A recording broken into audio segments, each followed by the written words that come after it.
Naku, nangangamoy impeachment na po. Kung maaalala nyo, hinarang ng mga Duterte senators at ng Supreme Court ang impeachment trial ni Vice President Sara Duterte. Kaya nga po ito ay isinantag na lang sa kadahilan ng gawa-gawa ng Supreme Court. Pero hindi pa po doon natatapos dahil pwede pa namang magsampa ng panibagong impeachment case pagdating po ng February 2026. At yan po ay next month na. At kung nung Pasko, sinasabi natin Christmas is in the air. Ngayon po, impeachment is in the air. Matapos pong mangamoy Pasko ang ating kapaligiran, ngayon naman po, nangangamoy impeachment na para kay Sara Duterte sa February 2026. Kaya naman pala, kung ano-ano ng paninira ng kampo ni Sara Duterte. Kaya pala, lumabas na itong mga survey na to ng SWS at ng Pulse Asia kung saan ang taas-taas ng tiwala ng taong bayan kay Sara Duterte. Yan ay para linlangin at i-mind condition ang taong bayan na hindi dapat ma-impeach si Sara Duterte dahil ganun na lang ang tiwala ng majority ng taong bayan kay Sara Duterte. Pero hindi na po malilinlang ng mga survey firms na yan ang mga Pilipino. Kung natatandaan nyo, sometime early 2025, February yata yun if I'm not mistaken, nung naglabas di umano ang Okta Research ng isang survey kung saan ang taas ng rating ni Sara Duterte kumpara sa rating ni President Bongbong Marcos. Hindi nga ba at naglabas ng statement ang Okta Research at pinabulaanan at sinabing fake yung nilabas na resulta ng galing di umano sa Okta Research. Kung nagawa nila yun early last year, hindi imposibleng yan din ang kanilang ginagawa ngayon. Dahil itong impeachment na to, ang pagdadaanan ni Sara Duterte bago yung 2028 election. So dapat ngayon pa lang, maharang na nila yung impeachment na ipa-file ng kung sino mang grupo ang unang magpa-file sa February 2026. At kaya naman palang itong si Sara Duterte ay merong isang video statement kung saan sinasabi niyang hindi siya umaasa ng fairness sa gobyernong ito. Ma'am, I do not expect fairness from this government. Really, truly. That is the reason why I'm pussyfooting with court cases. We do not expect fairness.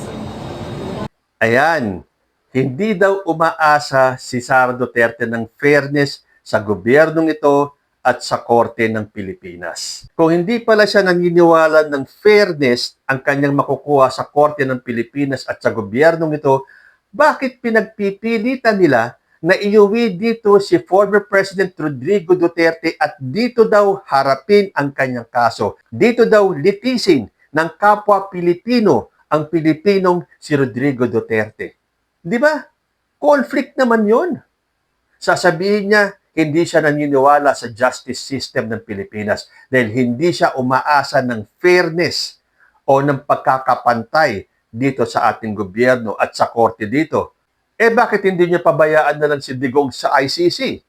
Dahil doon may fairness, dito wala. Pero pinagpipilitan ninyo na dito dapat harapin ni Digong ang kanyang mga kaso. Kayo talaga. Kung pabor sa inyo, okay. Kung hindi papabor sa inyo, kung ano-ano ang idinadahilan ninyo.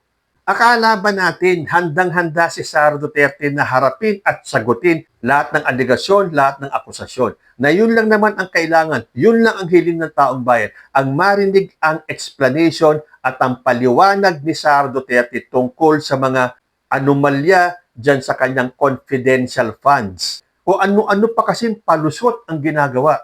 Siguro naman, this time, wala nang maidadahilan ang Supreme Court kung sakaling iakyat na naman ni Sara Duterte yung paparating niyang impeachment case sa Supreme Court na hindi malabong mangyari. Dahil talagang haharangin nila. Lahat ng paraan gagawin nila para hindi matuloy yung pangalawang impeachment ni Sara Duterte. Pero ang lakas-lakas ng loob niyang sabihin na handa siyang harapin, na sagutin, basta daw sa proper venue. Eh anong tawag niya sa impeachment court na yan? Hindi proper venue? At hindi ba sa kanya na mismo nanggaling nung sinabi niya na ang tagal niya nang naghihintay para siya ay makulong. Pero pakinggan natin mismo yung statement ni Sara Duterte. Actually, ma'am, inaantay ko lang kung kailan nila ako ikukulong. But apparently, hanggang ngayon, hindi pa rin nila mabuo-buo talaga kung ano yung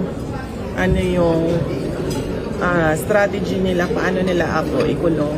Dahil wala talaga silang ebidensya ng maling ginawa. Ma'am, O ayan, nagtatanong ka, naiinip ka, para kang si tatay mo nung sinabi ni Digong na ang tagal-tagal niya nang pumapatay pero wala pa rin nagkakaso sa kanya.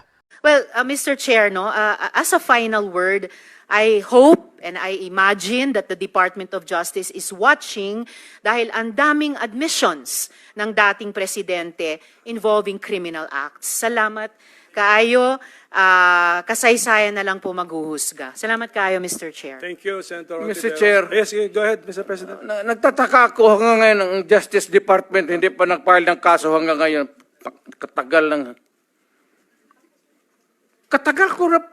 Matagal ako pumapatay ng tao hanggang ngayon hindi pa sila nakapile ng kaso.